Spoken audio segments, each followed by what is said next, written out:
Question for Marved. Obviously, when it came to your performance today, any time that you guys really needed a round to win, especially on Ascent, you really helped in those rounds where you guys needed those clutch wins. Do you feel like your performance today is a sign of things to come for the team? Do you think is going to be a consistency that you're going to perform to this caliber, or was this you popped up when you needed to? Of course, I'm going to keep performing like this. I mean, I haven't played Omen since like last patch too much, but it's kind of coming back to me. I've had all these tricks in my bag for a long time, so I just think I'm just going to get better. Hey guys, congratulations for the win. So you guys will be facing XERXIA next again, who handed you a loss in the last match. So how confident are you guys competing them again? I think as a team, we're pretty confident. We know all the little gimmicks that they do. We know how they play as a team, and we're just going to work on ourselves. And I think as a team, we're pretty confident. I was just wondering how you guys feel about Sinatra coming back to pro play and potentially playing against you guys again. Great player. Definitely going to elevate any team he joins. It'll be cool to play him again. Obviously, you guys weren't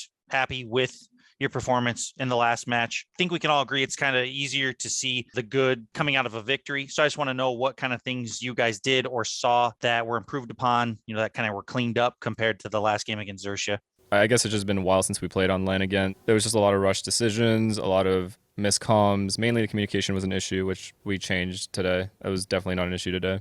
Got a question for Ye. You seem much more comfortable on Bind than Ascend, even though Ascend was your team's pick. So what do you think kind of led to that? Is it the differences between Chamber and Jett or something else? Honestly, I think it was just me getting like a little bit tired because like prior to this, there was a technical pause in which like there was like a few different issues, and it kind of led to like us like sitting around for like 2 hours. And I think what I was getting like a little like hungry and a little tired after playing so much and playing like an intense series. So I think I just lost focus and I started making like weird errors and like some whiffs and stuff like that, in which like I should normally get these kills, but like I wasn't just as focused as I normally am. I don't think it's an agent issue because usually I'm pretty good at Ascent, I feel, but sometimes it happens, This one's for Ye. A lot of people have pointed to Chamber as kind of one of the more important agents at this event, highlighting a lot of the high stats that Chamber players are coming in with. Yeah.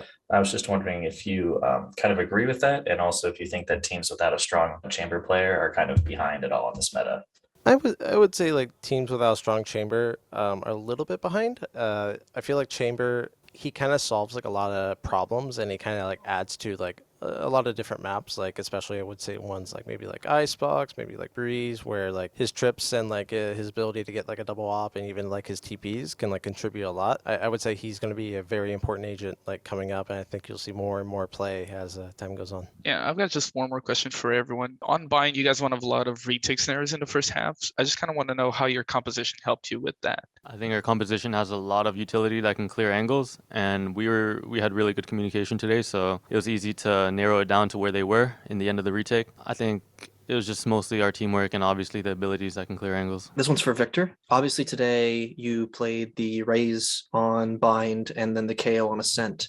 But also from your time in Challengers 1, you were known to flex on the Neon once in a while. I know it's map dependent, but in your second match against XERXIA, do you think there's a chance you might be hopping on the Neon again? We're just going to have to see what the maps are. We don't know what we haven't discussed, but we're going to pick yet. We haven't discussed that what we think they're going to veto. So we're just going to have to see tomorrow what the maps are. Hey guys, this one's for anyone. The news came out tonight that Hiko has retired from pro play. How much of a loss is he going to be to the scene? I think he's a pretty big personality. He definitely started in the game in the beta as like one of the top dogs and one of the heavy hitter streamers. He played at LANs. I mean, they did a great thing on 100 Thieves when they took down Ascend and Gambit the first time. So it'll definitely suck for sure.